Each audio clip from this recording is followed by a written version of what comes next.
Hi guys, this is Jim. I am the CEO of Coffee and Coping, the charity, as well as the host of 50 and Coping with a question mark podcast.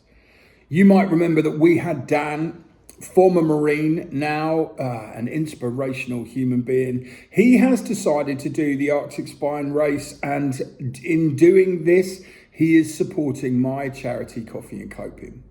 We were supposed to meet to record a podcast just about that race and the prep for it and why he's doing it. But now we have found ourselves in separate places because he is moving house away from where we are. And it seemed like a really good idea. So what's going to happen is I'm going to record myself asking him some questions. And he has those same questions and will answer them. We will video at different times and we will video in different places, and we will see after we've edited it together how it works out. So enjoy the show. Hi Dan, you've chosen one of the toughest endurance races on earth, the Arctic Spine. What first drew you to something so extreme, and what does this challenge represent to you personally? Jim, thanks for having us on, mate. So to answer the first question, why do I want to do something so extreme? And what does that challenge represent to me? I don't think it's that extreme, is the answer to that. I obviously used to train in the Arctic, in the Marines, and one of my best experiences ever was in a small team on a really large recce, and we were basically skiing full weight tactically, so really quiet through the night, in a team of 4, and I was navigating, and I remember just looking up, and it was the clearest, most silent night, and the northern lights were just like all across the sky. It was just one of the most magical moments, and I want a bit of that again. I miss those long days just on your own in the wilderness, moving from A to B. It's just amazing. So that's what it means to me. In terms of it being extreme, yeah, I suppose it is a bit extreme, but it's a race. There's loads of other people doing it. You just got to be sensible and get on with it. So yeah, that's what it means to me. The peace, that to me is living. That's real living. Training for something like the Arctic Spine must take incredible preparation. What does a typical week look like for you now, both physically and mentally? My fitness is pretty good. I've just done the Ironman. I'm moving to North Wales, which is gonna mean that I've got exposure to much bigger peaks. So I'm gonna consistently be running and hiking more regularly and building the mileage up. A lot of this is about training on tired legs. It's not about how quick you can go or anything like that. It's about being able to do, say, 25 miles one day and then be able to do 25 miles the next day, then 25 miles the next day again. So really it's about me training my legs to be able to operate when they're super tired. So that's what I'm going to be doing. So day in, day out, I'm probably going to hit marathons, maybe 5, 6 in a row every day. And add in some serious hills too.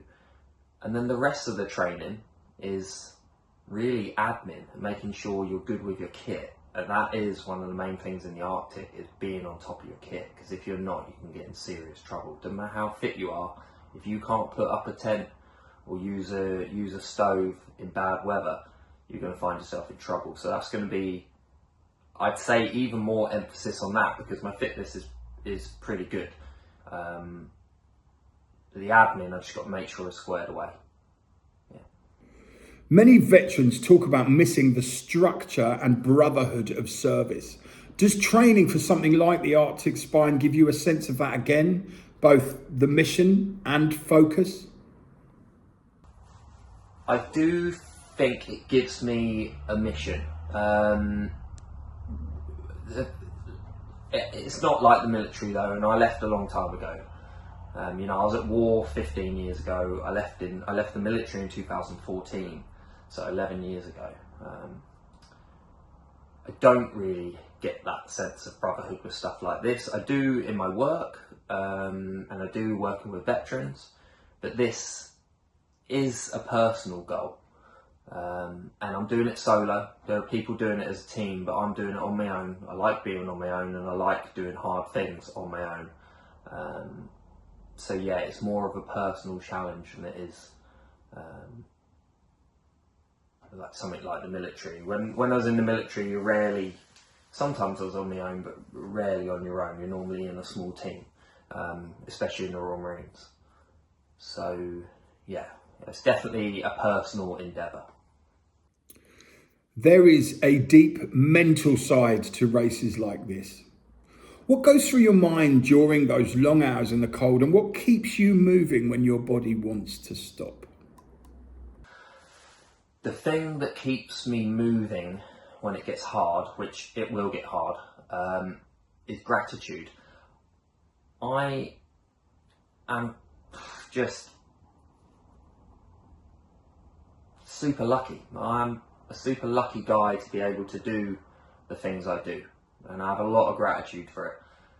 And when things get hard, like on some of the big races I've already done, when I start wanting to give up, I just think, well, how lucky are you to be in this position? And the answer is extremely lucky. Yes, I work hard, and I always have worked hard, and that enables me to be able to do it. But my experience from war and being in the Marines and running a business enables me now to do these things. And I just don't like to waste the opportunity, and I like to live my life. So that's why I'm there doing it. And when it comes to the mental side of it, it's remembering all those hard things I've done in the past. So that resilience that I've built over the years,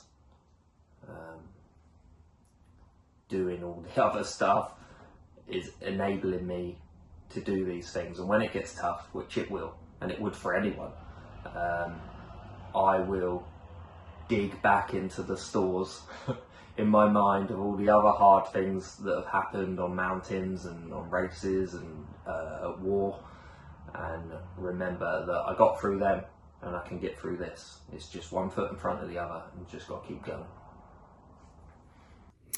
You're raising money for my charity, Coffee and Coping. Our charity is about connection, community, and talking about life's pressures. Why did you choose us, and how does my message connect with your own journey? Quite honestly, for you, Jim, because I have personally seen the effort and the care you've put into your charity, and I've also met the people you're helping, and they're great, and you're doing a great job, and it's good to see something that is community based that's actually making a difference. I've seen the money coming in, and I've seen how you spend it, and that's really important for me personally, because having spent a long time looking after veterans, I have spoken to charities with millions in the bank who get someone come to them and they can barely help them or give them a food voucher. And when you see that, you're like, it doesn't quite make sense. Whereas with you guys, I've come down, I've spoke to you, I've spoke to people you work with, and the overall atmosphere and the fact that you're actually, money comes in and you use that money to help people directly is so important. And I think going forward, especially in this country, community-based charities that actually help people are going to be what makes the change. It's the smaller, and I know you're smaller at the moment, but I can see it growing quite easily because of your ethics, and the ethics are what's important. And I think that gets lost in the corporate world, and when people throw in huge amounts of money around. But it's the smaller charities that make a bigger difference, and that is why I am over the moon to be able to raise money for Coffee and Coping, because I believe in you and I believe in your mission and what you're doing. People often see military veterans as unbreakable. Have there been times when you struggled mentally since you've left the service? And how do you find ways to manage or channel that energy now? People see military guys as unbreakable. Yeah, I am not unbreakable. Through injury, I DNF'd, so I failed to finish 2 races last year. Now that was because of my body, but mentally, I spent probably the best part of 6 years with complex PTSD, and I was mentally a bit of a mess. But through the work I've done on myself and reframing bad things that have happened, and grief and loss, and I have now channeled that to do the things I'm now doing, including my work. This isn't just all, hard fitness challenges or mountains. It's the work can be hard. Yesterday I was on the news, way out my comfort zone. Live TV, horrific. But I make myself do it, and afterwards I'm like, Jesus, there's no way I could have done that before.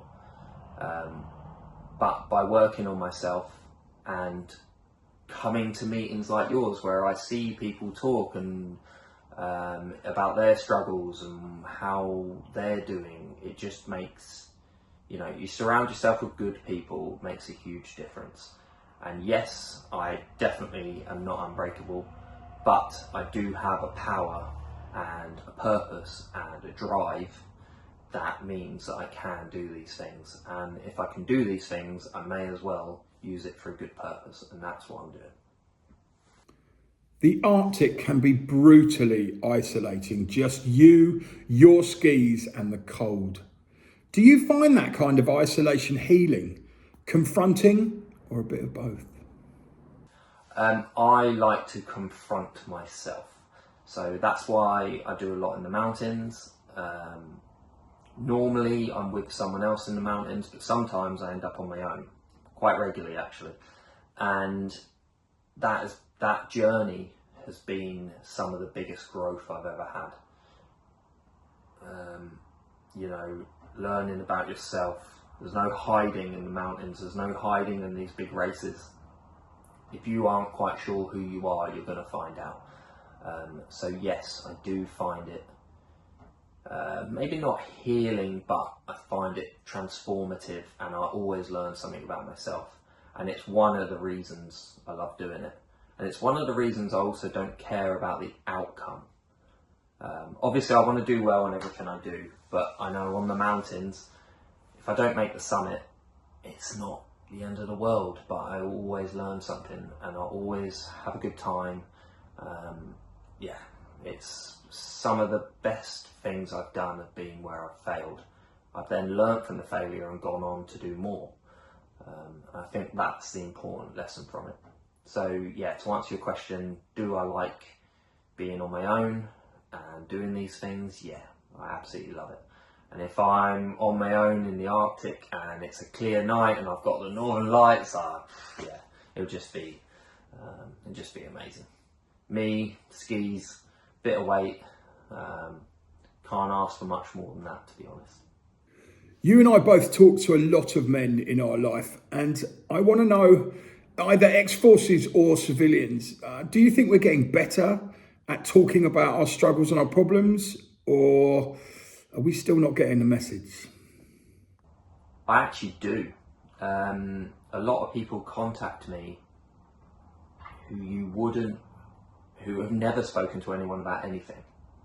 And that number is increasing. So I do think the talk in general about mental health and men particularly opening up is making a big difference.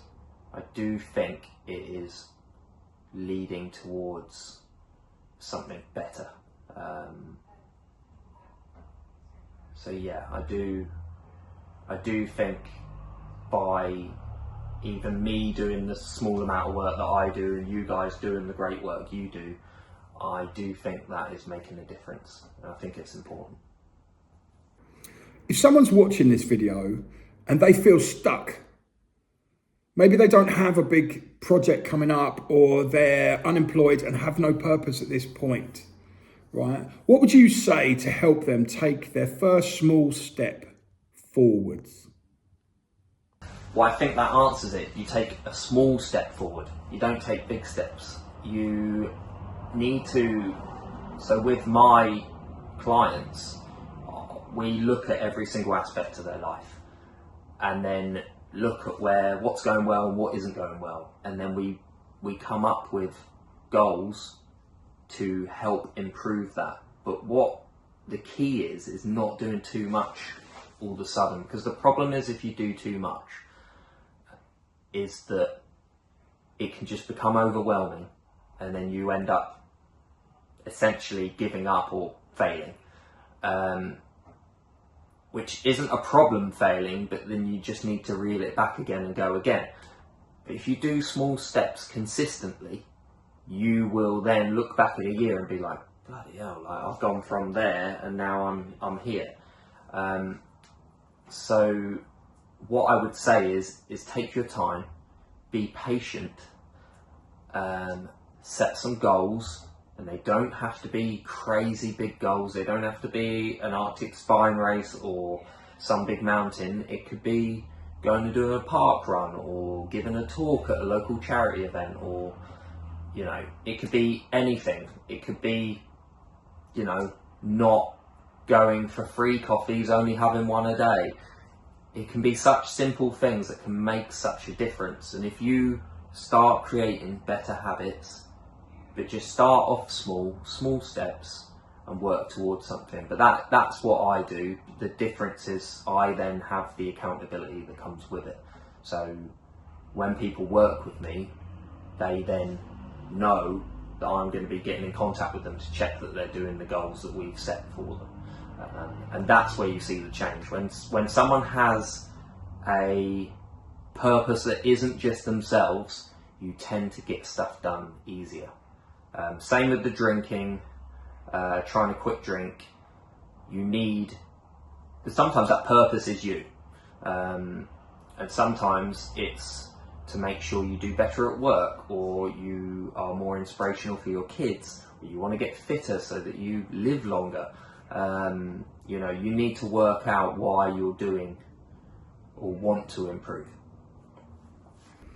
When you cross that Arctic finish line, what do you hope it means, both for you as well as the people who benefit from your money being raised for Coffee and Coping? I hope it inspires people to know that they can do more. I want people to understand that you can be and do whatever you want. You just maybe need a few extra tools to know how to do it. You know, if I can do 300 miles across the Arctic and you're sitting at home knowing you could do more with your life, then if that's the catalyst for you to go, actually, Dan's just done that, why can't I go on one run a week, or join a gym, or try a bit harder at work, or be better, you know, work on a better relationship with my family or partner? Then if that's the catalyst, then that's fantastic and I've done my job. On a personal level, what will it mean to me? It will mean getting back to the things I enjoy. and that is one of the things I enjoy. And you know, I'm not gonna just. Some people say, why do you do all this stuff? And I do it because I enjoy it. And for me, that is what living life is about. It's doing hard things. It's being in nature. It's complicated. It's, you know, a lot of problem solving on your own, and I really enjoy that. And it's working out how to live in Arctic and super cold conditions. So yeah, I love a test. It's going to be one for sure. I'm really looking forward to it, and I just hope that it can raise some money for Coffee and Coping. And I know with Jim being at the helm, that money is going to get used really well. And yeah, it's just been fantastic to be a part of. I'm now moving away, but it doesn't mean that I'm not going to be around, because I'm everywhere and I love to get involved with things like this. So yeah, it's just an absolute pleasure to be able to do something for a fantastic charity like Coffee and Coping. And yeah, just if you can, please, you've got a bit of extra money from me, I'm telling you, this is a place where that money is going to get used, and used properly. So thank you very much, and thank you for allowing me to do it for Coffee and Coping, because it's really nice, and I'm really pleased. So yeah, it's been great to meet everyone who's part of the community. And if you're thinking about joining something like this and coming to the meetings, I'd just say just go and see how it goes. I think you'd be you'll be amazed at what you'll learn about other people. Other people are fantastic, inspirational, and so have a great day. I can't wait to get into more training and to see people at Coffee and Coping more in the future. So yeah, great. Thank you, guys. I want to take this time to say to Dan that we are all immensely proud of him and what he does, and also really grateful that you came into our sphere, especially as you sought us out. I'd like everyone who watches this to understand that Dan is putting himself in real danger, but is also specially trained to do so. His ability to do what he does both gives us actual money through sponsorship, but more importantly, inspires us to know that with the right training and with the right attitude, you can achieve whatever it is you're looking to do. Thanks, Dan. Good luck.